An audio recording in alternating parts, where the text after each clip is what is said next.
ଆଉ କିଏ ତ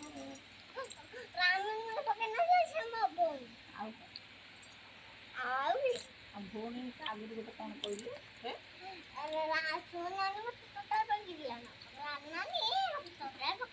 ପକେଇନି ଆଉ ରାନାନୀ ସବୁବେଳେ ଯେ ଖୁମ୍ପେଲ ସେ ତ ଫେବରାଇଟ୍ କ'ଣ ଲୋ ମୋ ପାଟିରେ ପକେଇନି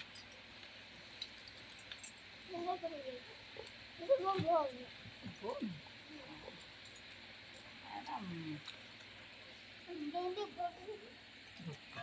ଏ ଯେଉଁ ହଷ୍ଟେଲ ନାନୀ ଗୋଟେ ତତେ ଖୋଜୁଥିଲା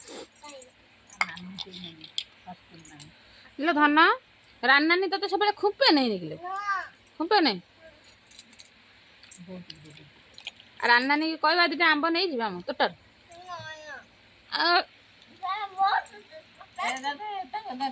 ଇଏ କରିବୁ ସକାଳୁ ଟିକେ ନେଇଯିବୁ ସେ ଗୋଟେଇବ ଦିଟା ଆମ୍ବ ହେଲା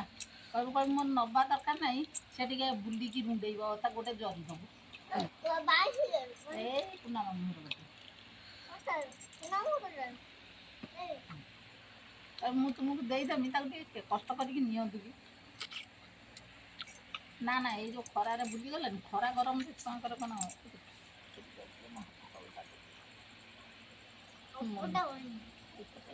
ଧରିକି ଯାଇନି ଏ ଯେଉଁ ସେଇଆ କରିବୁ ଜରିଟେ ନେଇଯିବୁ କୁନା ମାମୁଁ ଘରକୁ ସେଇଠି ପୁରେଇ ଦେବୁ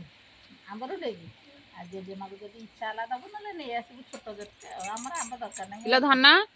ପୂଜା ନାନୀ ଭଲ ନା ଲୋ ରାନାନୀ ଭଲ ଅଧିକ ଭଲ କିଏ ରାନାନୀ ନା ପୂଜା ନାନୀ ସମସ୍ତେ ପୂଜା ନାନୀ ଗୁଡ ନାନୀ ହେଲେ ଅଧିକ ଭଲ ଆଉ ରାନାନୀ ଅଧିକ ନା କମ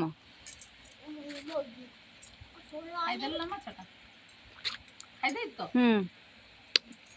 ଆଉ ସୋନା ନାନୀ ମୁଁ ଥରେ ଶୁକ୍ରବାର ଦିନ କହିଛି ଭଲ ମାଛଟା ଆଣିବ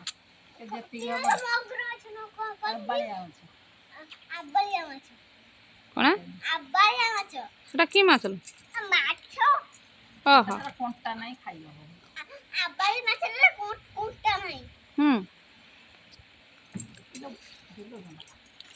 ଆଉ କାମ ଶୁଣ ତୋର କର